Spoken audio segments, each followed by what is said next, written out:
Mike's on. Mike's on. All right, 4 o'clock, the commissioner of the NHL, Gary Bettman, will be with us at 4:30 in studio. Tomorrow, a Football Friday with all the picks, injuries, and everything else. Go around the league, all the things we do. Plus, a visit from Don Mattingly tomorrow. And a lot more coming up next week. A lot of guys, including Derek Jeter, A-Rod, will be among our guests, so a lot going on. Mike Breed, you hear him on Sirius. He's got on the Golf Channel. He's got all this different stuff. He's a swing guy. He's a teacher. He's a swing guru. All right, as Tiger completes his round, he's right in the mix with everybody else. They're all pretty much between 2 and 6 under. What'd you see? What'd you like? What you didn't like? What'd you see? Well, first of all, Mike, let me congratulate you on that conversation that you had about Eli. I think it's a disgrace what's going on over there. I know we're not talking about that, but I thought you did a fantastic job with that. Relative to Tiger Woods, I tell you, we talked about it today on my radio show. Tiger coming back, the enthusiasm that everybody has about seeing this guy out on the fairways again, and more than anything else, feeling well. And I think this is the thing. We're all very cautious. What he's gone through with the back surgery, being able to get out there, generate some motion, generate some speed, hit the golf ball with some direction, which is fun to see as he's playing his 18th hole here, standing over a par putt to shoot 3 under. I hope he makes this par putt too. And by the way, Vegas had him at the over-under of 71.5. Unless something unthinkable happens here, he's going to better that without a problem. But it has been very, very fun to watch as he makes it. It's been very fun to watch. He shoots 3 under, which very good, very solid round. Very solid round of golf, and I think that. Look, he's answered some questions if you have questions about his golf game, right? For me, the question is, how's the back going to hold up? All right, let's start from the tee box. We got to see him do it every day. That's one thing. He's got to do it repeatable tomorrow, the next day. But first, off the tee, you like what you saw? I think that candidly, Tiger's a little underneath the ball, meaning he's got the club coming a little bit too much from the inside, which can create a two-way miss. Doesn't surprise me that we saw him flare his tee shot on the 15th hole, take an unplayable lie, and then make a bogey on a par 5 where he should have made birdie. But part of that can be fear, part of that can be technique. I saw him hit a number of really quality shots, iron shots, hole high, controlling distance, flighting the ball, playing in the wind, was really impressive to watch. I think he's a lot farther along than many of us thought he would be. Now, having said that, he's playing on a resort-type golf course. Obviously. Not a lot of uneven lies, very flat. The wind is a problem. Right. But I think he's doing a phenomenal job. Honestly, a phenomenal job. What I like was the swing as long as you wanted to see it? Was it long enough? It's interesting you say that, Mike, because when Tiger won at Augusta in 1997 with a swing prior to the remake that Butch did in 98, 90, sort of after Masters in 97 and then into 98 before he went on that torrid run from 99 to 2009. His golf swing was short. It was well shy of parallel when he was his youngest and apparently his most flexible. So I don't really look at the swing as is the length any predictor of his physical. What I look at is what's his body doing? How is his body responding? Can he move properly? Can he rotate the body efficiently? And I'm seeing that more than anything else. What I saw a drive that he hit on one of the holes, 180 miles an hour ball speed, which equates to right around 120 to 122 miles an hour clubhead speed, and that is very good. And the wedge looked pretty good, right? No yips, no signs of the yips. Right? That's where I'm a little bit skeptical. He had two sort of little wedge shots, one on a par 5, I believe on the front side. The one he chunked, that was just he got under the ball a little bit, right? Well, you can say that, and you can say maybe he's out of practice, but also carrying all the other things that he was carrying into that for the period of time that he's carried it in there, that's one of those things that you go, okay, was there a problem there? Then he had another wedge shot of about 40 yards, which he missed. He hit it solidly, but he missed the distance by probably 15 yards, which at that level is enormous. And so what I see something that makes me a little bit sort of, I'm not sure if that's all back yet, but let's look at it in the big picture. The big picture is he moves around the golf course very well. He's got great club head speed. The ball's going where he wants. He's playing with some nerves, no doubt, and playing well. And so I give the guy, a solid A- on that round today. Talking about Michael Breed, Sirius Golf Channel. I didn't see him have to step out of too many shots today where his knee was not good. He looked like his knee on that left knee, he looked okay. It looked pretty stable. Sometimes you can see a guy have to step out of the shot. He didn't seem to have to. He didn't seem like he was off balance or had to do that too much today. No, and listen. With all the ailments this guy has had and all the surgeries that he's gone through, and quite candidly, and he admitted, the drugs that he's had going through his body to prevent the pain or help alleviate some of the pain. Now to be able to go out there and be clear of mind and clear of body has got to be something that's very, very comforting. And to your point, not just the knee, but the back, specifically the back, not giving him any ailments through this round, I think is a real plus, and we'll see what ends up happening as he goes through the week. How does he respond? What is he talking about? Is he saying, the back feels good, the back feels good?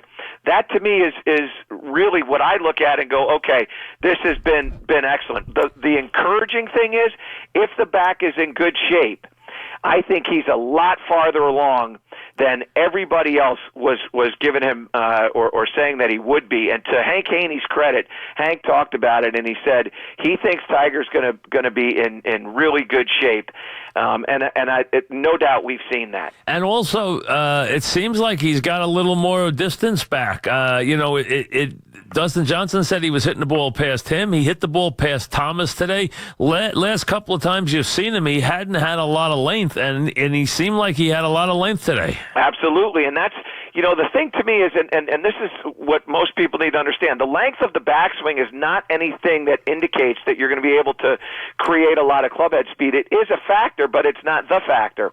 The factor is how your body can move efficiently, and when you start seeing clubhead speeds of 120 to 122 miles an hour, to give you an idea, Rory McIlroy's clubhead speed's 124, wow. And we all know how fast he moves the ball and how far the golf ball goes.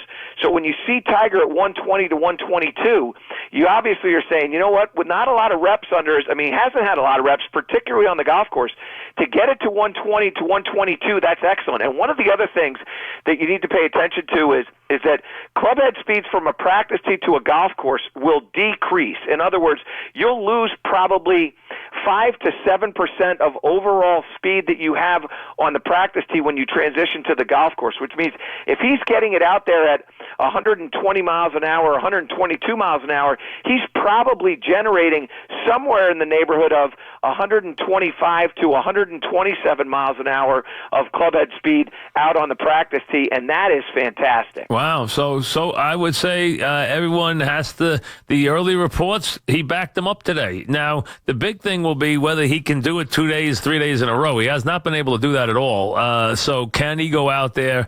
And the other good thing is we didn't get a lot of bogeys. The last time he played here, he had a lot of birdies, but he had a ton of double bogeys. Today, he did not have those terrible holes. No, he had honestly, he had a bogey due to two very poor chip shots back to back. Right. And then he made a bogey with an errant tee shot. But you know what? Honestly, that's golf. You're going to make bad swings, and that's just the way it is. And that bad swing in June won't be as bad because his control and his feel of where the club is will obviously improve as he gets more reps.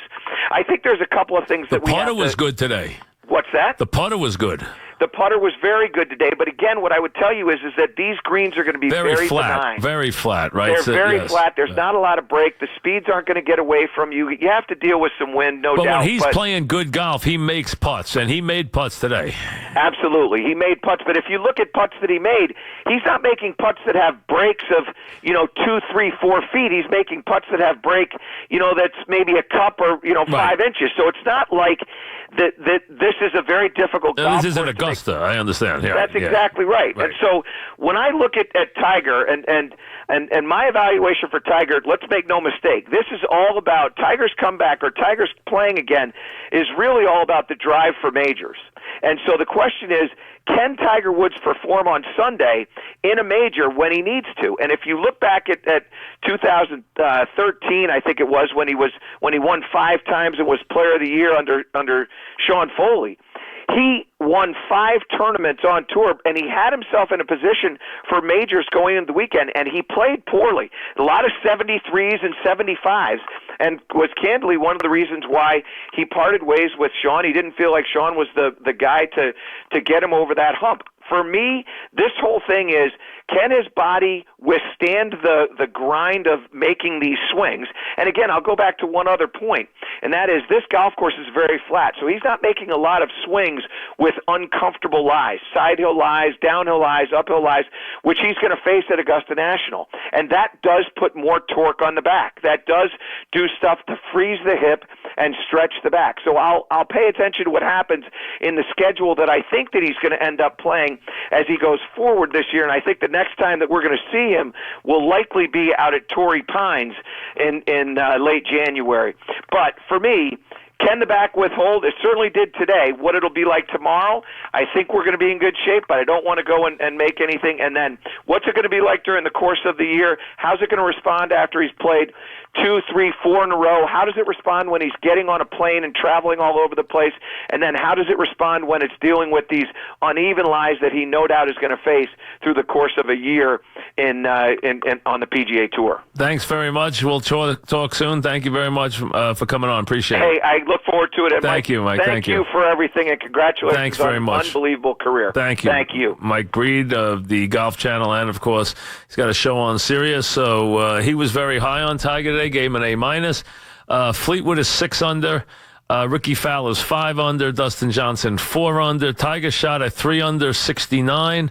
He had, I believe, 3 bogeys. I don't think he had a double. He might add 1 double. I'm not positive, but that would take his birdie count to 9, to 6 today. I think it was 5 with, I think he had 5. And he had, well, it must have been 6 and had 3 bogeys. That's what I think he had. 6 birdies and 3 bogeys, and he finished 3 under. I don't think he had a double. I do not believe he did, because I don't think he had that many. Now, we have some Tiger sound here, courtesy of the Golf Channel. He stopped and talked after his round. Let's listen to Tiger Woods. How would you describe your performance considering the hype of this first round? Oh, for me, I thought I did great. I hadn't played in a while after some of the difficulties I've been through. To come out here and just score like I did, that was nice. It was fun to get out there and actually be part of a scorecard again. Indeed. Let's take a look at some of your highlights. Beginning with your tee shot on number 1, you said you were going to feel some nerves on that tee shot. Yeah, I had a good tee shot here. Trying to kind of pull it back up against the wind. It took a while for that wind to take it. I finally took it late and carried over the bunker. So you're going to make par there, and then we move to your second shot on the 3rd hole. This a pretty nice approach. Dude, 265, 2-iron, and I just put this thing on a rope. That felt good. And it landed nicely. You would go on to put together a good number there, and then we get our first fist pump. We've been looking for one of these, and that we moved to the 4th hole, and it was a par 4, and it was a par putt, I should say. And here we go. Describe this. Yeah, I hit a terrible chip against the grain. I said, well, the hole's not over yet, and so it was nice to make that putt and keep the momentum going. Indeed. Now we move to the birdie on 8. I had this putt a little bit more toward the center of the green last year. And I remember it doesn't break a lot late, and that's what I tried to play. You made a bogey on the 9th, but you come back on the 10th here with your second. Yeah, it's a nice little flat 8-iron, trying to get it back there. I had 159 in the hole, and was able to get it all the way back to the hole. So record the birdie there. Then on the 13th hole, yet another birdie putt. Yeah, this was a nice little one. Coming across the green, a little left to right. It took a while for the grain to take it, but it finally did at the end. And then your second on 14. Yeah, this was fun. 95 yards, just a little pitching wedge, and flighted it nicely. And you were going to make birdie there, that short one. And Tiger, considering the fact you wanted to downplay expectations, you said yourself you didn't really know what to expect this week and today. Some people might be surprised by this number. Are you? I didn't know what I could do. I've been playing golf. I've been playing a lot of holes at home, but it's a little different when you got teed up in a tournament. So, I had a lot of adrenaline going there. I was hitting the ball a little bit longer than I normally do, and I had to dial it back a little bit. And those are the internal struggles that I just haven't been through as a player in a while. Well done. We'll see you tomorrow. You got it. Thanks, Todd. Let's go to 6. All right, so Tiger Woods very happy with his 3 under 69 today. He sounded a little relieved. Actually looked tired after the round. I'm sure it was an emotional round for him today. Now, again, this is not a challenging golf course. Let's not get crazy, but for him to go out there and do this today was a positive. Fleetwood 6 under, Fowler 5 under, Johnson, Rose, Chappell, Kuchar 4 under. Tiger Woods tied with Spieth at 3 under. Solid round. Go out, play well. So, good round for Tiger. Let's see what he does tomorrow. Let's see what he does the next day. But a step in the right direction. You just heard Breed give it an A-. So, 3 under par, 69 for Tiger Woods in the Bahamas. Quick break. Before I do it, let me get